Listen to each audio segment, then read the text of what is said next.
इस चीज को समझना चाहिए कि हमारी वृत्ति में और इनकी वृत्ति में मूलतः ही फर्क है। मूल में ही हम फर्क हैं और मूल में ही हम जानते हैं कि धर्म और अधर्म क्या है। वो कोई माने या न माने, पढ़े हो लिखे हो या देहात में हो शहर में हो, सब भारतीय जानते हैं कि धर्म क्या है और अधर्म क्या है। व्यवस्थित रूप से जानते हैं तो भी अधर्म करते, तो भी अधर्म में फंसते हैं, तो भी ये चीजें करते हैं और उसमें सोचते हैं कि हाँ हमने किया लेकिन गलत किया तो क्या करें। पर जो बाहर के लोग हैं उसको गलत नहीं समझते, इतने उन लोगों की धारणाएं ही नहीं बनी हुई। मूलतः उनके अंदर ये विचार ही नहीं आया कि कोई चीज पाप और पुण्य। पाप और पुण्य की जो कल्पना है वो सिर्फ भारतीयों को मिली हुई, और इसलिए आप लोग एक विशेष रूप के नागरिक हैं जिनके लिए ये उपलब्ध है, ये मिला हुआ है, ये ज्ञान मिला हुआ है कि धर्म क्या। छोटी छोटी बातों में भी हम लोग बहुत कुछ जानते, जो ये लोग नहीं जानते, इनको मालूमात नहीं, लेकिन इनकी खोज में गहराई है। हमारे खोज में गहराई कम। हम लोग ये सोचते हैं कि भाई हम तो ये करते ही आए हैं, ऐसा ऐसा तो हमने किया ही है, तो इसमें कौन सी विशेषता। लेकिन इन लोगों ने क्योंकि अंधेरा देखा है इसलिए प्रकाश का महत्व बहुत जानते हैं। वही बात हमारे अंदर मैं सोचती हूँ कुछ कम, और इस वजह से हिंदुस्तानी सहयोग में आकर के गहरे उतरना कठिन समझते हैं, गहरे उतर नहीं पाते। आप सबसे मुझे ये कहना है कि सहयोग में एक बार आपका बीज मानो जैसे प्रस्फुटित हुआ, पर इसे एक विशाल पेड़ बनना है। इस विशाल पेड़ के बनने के लिए ध्यान धारणा आदि करना ही है और सहयोग को फैलाना है। आप अगर सहयोग को फैलाएंगे नहीं तो फिर आपका प्रसार नहीं हो सकता, आप बढ़ नहीं सकते, आप अंदर गहरे उतर नहीं सकते। इसलिए सहयोग को फैलाना चाहिए। कम से कम हर आदमी चाहे तो 1000 आदमी को आत्म साक्षात्कार आसानी से दे सकते। पर इस मामले में शर्माने की कोई ज़रूरत नहीं, इस मामले में हिचकने की ज़रूरत नहीं, और इस मामले में खुले आम बातचीत करने की ज़रूरत है, क्योंकि आप भारतीय हैं। बार बार मैं कहूँगी कि भारतीयता जो है वो एक विशेष अनुपम हमारे पास वस्तु है, और इसीलिए कहा जाता कि हजारों पुण्य करने के बाद आप भारतवर्ष में जन्म लें। लेकिन इस धर्म में जो भी धर्म हम मानते हैं, इसको मैं हिंदू मुसलमान क्रिश्चियन नहीं कहूँगी, पर धर्म माने अच्छाई की ओर जो हमारा रुझान है, हम अच्छाई को पसंद करते हैं। ये जो रुझान हमारे अंदर है, वो जो रुझान है उसके कारण ये है कि हमारे देश में अनेक ऋषि मुनि हो गए और उन्होंने बहुत कुछ लिख दिया, बहुत कुछ बताया कि जीवन में क्या चीज करने से पवित्रता रहती है।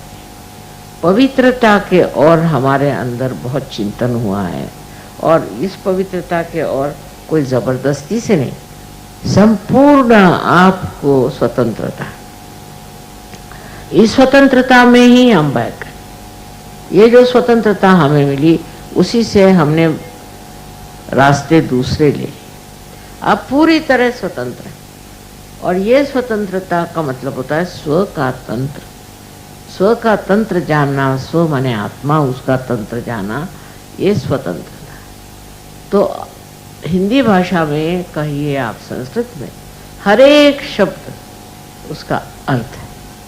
उसके व्याकरण की विशेषता यह है कि उसके जो कुछ भी वर्ण हैं या दूसरे जैसे क ख ग घ वगैरह होता है, ये सब व्यंजन जिसे कहते हैं, ये सब में अर्थ है।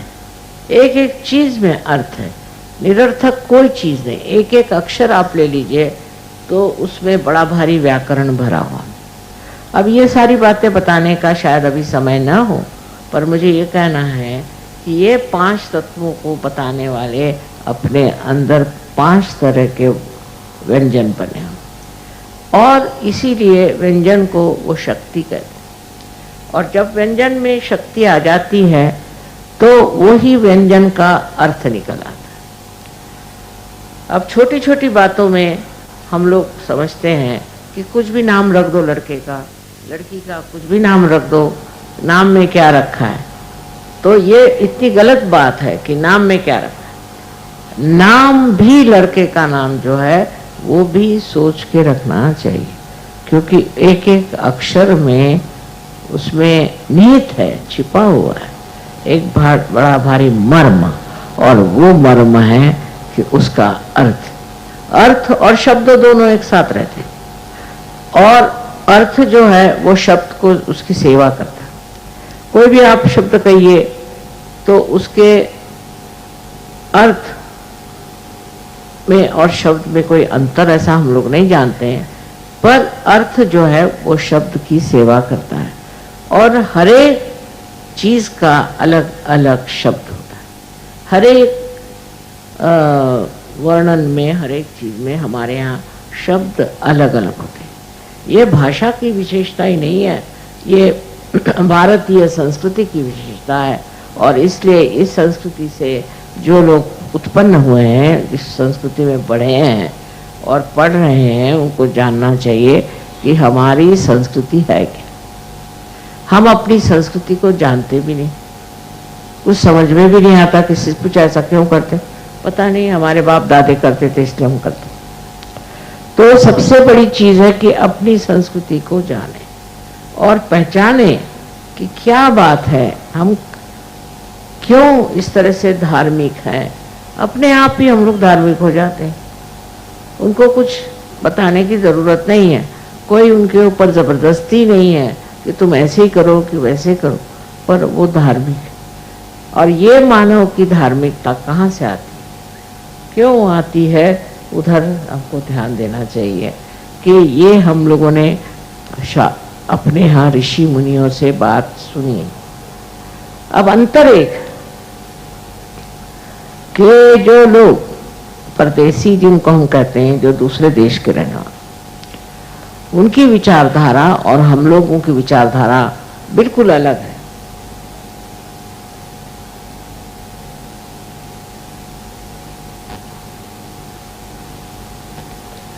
और सोचने का,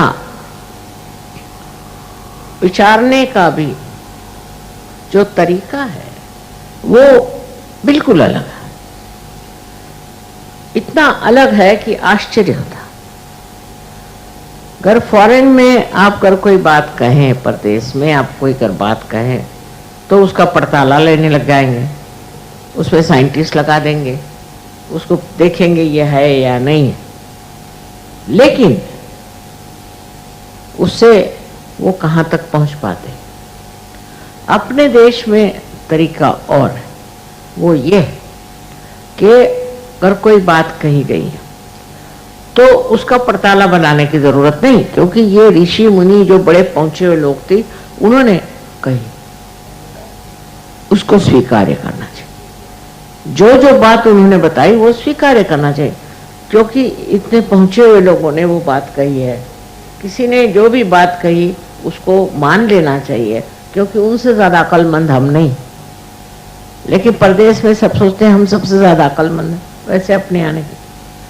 अब इसका पड़ताला नहीं लेना चाहिए, पर कहा गया है कि अगर आपका आत्म साक्षात्कार हो जाए और आप संपूर्ण आत्म साक्षात्कारी हो जाएं, आप में पूर्णता आ जाए, तब आप देख सकते हैं प्रयोग करके कि जो ऋषि मुनियों ने बात कही थी वो सच है या नहीं। अब सहयोग में आप लोग यही करते हैं, हमने एक बात कह दी, आप मान जाते हैं कि माँ ने ये बात कही, और उसको आप समझ लेते हैं कि माँ की कही हुई ये बात है, इसमें जरूर तथ्य है। उसमें आप ये नहीं सोचते कि माँ ने कहा इसका पड़ताला करो, ये करो वो करो। फिर आत्म साक्षात्कार के बाद जब आप संपूर्णता में आ जाते, जब आप उस दशा में पहुंच जाते हैं, तब आप खुद ही इसका पड़ताला कर सकते हैं, जैसे हमने कहा है वो बातें हैं या नहीं। इसीलिए अपने यहाँ गुरु का बड़ा भारी स्थान माना जाता है कि गुरु ने जो बात कही उसको कभी भी शंका नहीं करनी चाहिए। पर आजकल के जैसे गुरु निकल आए, वो देखने के बाद में समझ में नहीं आता है कि गुरु के लिए क्या कहा जाए। पर उसकी भी पहचान है, गुरुओं की पहचान है कि किसको असली गुरु मानना चाहिए और किसी को नकली। जो आपको अनुभव दे वही असली गुरु। ये नहीं कि पैसा दे और ये डायमंड निकाल के दे, ये गुरु नहीं हो सकते। ये तो तमाशखोर है, या कहना चाहिए ये अपने दुकानें खोल रखी। गुरु वही है जो आपको अनुभव दे, और जब ये अनुभव आप में प्राप्त होता है तो उसको स्वीकार्य करो, स्वीकार्य करके उसमें बढ़ो, उसमें पूर्णता आप लाओ और फिर उसका पड़ताल आप देखो। उसके उलट वहां पर प्रदेश में देखा मैंने कि किसी ने अगर कोई बात कही कि ऐसी है तो पहले उसकी सिद्धता दो, पहले उसको साइंटिस्ट को दो। अब वो साइंटिस्ट पार है या नहीं है, उसमें कितनी क्षमता है या नहीं, वो समझ सकता है कि नहीं, इसके लिए वो समर्थ है या नहीं, ये नहीं देखा जाता। किसी ने भी कुछ बात कह दी, उसके पीछे लग गए। फिर उसको दोहरा करके दूसरा आदमी कहेगा कि नहीं नहीं ये नहीं, इसमें ऐसा है। तीसरा आदमी कहेगा कि नहीं नहीं नहीं ये जो है चीज इसमें ये गड़बड़ है, ऐसा है वैसा। क्योंकि उस अभी तक आत्म साक्षात्कारी वो लोग नहीं, और उनमें वो संपूर्णता नहीं है। तो इस तरह का जब तक आप में एक पूरी तरह से जीवंत अनुभव ना आए, जब तक आप उस अनुभव से पूरी तरह से प्लावित न हो, मतलब नरिश न हो, तो आप अधूरे हैं। और अधूरे होने पर आपको कैसे समझ में आएगा कि ये सत्य है या झूठ है। ये बुद्धि की जो चक्कर है यही कम करना है। जब हमारे शास्त्रों में ये बात कही है तो वो सत्य ही। अब नानक साहब ने गुरु ग्रंथ साहब जो बनाया वो सारे रियलाइज सोल्स पहुंचे हुए लोगों की कविताएं ले करके उससे बना। अब उसको पढ़ी जा रहे ये भी बेकार बात। उसमें क्या लिखा है वो समझने की कोशिश, उससे फिर वो आत्मसात होगा, हमारे अंदर बसेगा और हम उसी के सहारे उठ सकें। तो अब आपसे मैंने दो ही बात बताई, सीधी सीधी बात, कि जो कुछ भी ऋषियों ने और गुरु ने बताया उसको प्रमाण मान लेना, क्योंकि आप अभी तक इतने प्रवीण नहीं हैं, आप इतने पहुँचे नहीं। फिर उसके बाद दूसरी बात कि आप प्रवीण होने का प्रयत्न करें, उधर अग्रसर हो, आप प्रवीण हो जाए, और प्रवीण होने पर फिर आप पड़ताला इसका लें कि है कि नहीं। ये तो एक हिंदुस्तानी के लिए हुआ, लेकिन मैंने ये देखा है कि परदेसी जो आपके भाई हैं ये तो बड़े जल्दी पार भी होते हैं और ये गहरे उतर, क्योंकि इनके अंदर गहराई आ गई, हमारे अंदर गहराई नहीं आई। हमारे गुरु ने ये कहा, हो गया काम खत्म, ये फलाने कह गए, काम खत्म, श्री राम ऐसे थे, काम खत्म। अरे भाई, उनके नज़दीक तुम कहीं गए कि नहीं, उनको समझा कि नहीं, उनको अपनाया कि नहीं, उसके अंदर से आपको क्या प्रेरणा मिली। बस भजन गा रहे हैं, चीख रहे हैं, चिल्ला रहे हैं। ये बड़े बड़े संत साधुओं ने महाराष्ट्र में खासकर और यहाँ भी ये कहा कि आप भजन गाते रहो। एक उन्होंने वहाँ वारकरी पंथ निकाला, हर जगह पंथ निकले। बेचारों को क्या मालूम था कि ये इंसान इतना बेवकूफ़ है कि उसको कुछ दे दो तो बस वो यही करते बैठे रहेगा। वो तो संत साधु थे, उनको क्या मालूम कि ये गहरा नहीं उतरेगा, इस पर विचार नहीं करेगा, इस तरफ अग्रसर नहीं होगा, तो बस उसी की चीज़ चल पड़ी। अब जिसने जो कुछ लिखा वही चीज़ चल पड़ी। अब जैसे महाराष्ट्र में मैंने बताया वारकरी पंथ है, तो 1 महीना वो लोग जाते हैं पैदल, बदन पर वो फटे कपड़े पहन, पता नहीं क्यों, कहाँ, ऐसा तो कहीं लिखा नहीं होगा। वहाँ महीना भर जाते हैं और वहाँ रहते हैं पूरी समय। वो क्या कहते हैं आप लोग, पता नहीं उसको, पर झांझ बजाते बजाते पहुँचते।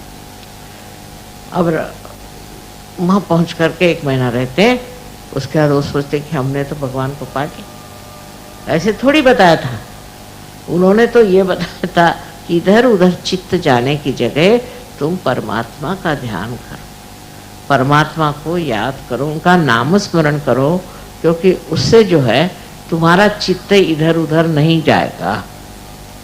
देखिए उन्होंने जो बात कही थी उसको वहीं तक सीमित रखा, और इसी तरह से हमारे यहाँ के अनेक पंथ निकल चुके हैं, पर उससे किसी को कोई लाभ नहीं हुआ, और पुश्तन पुश्त वही चीज़ चल रही।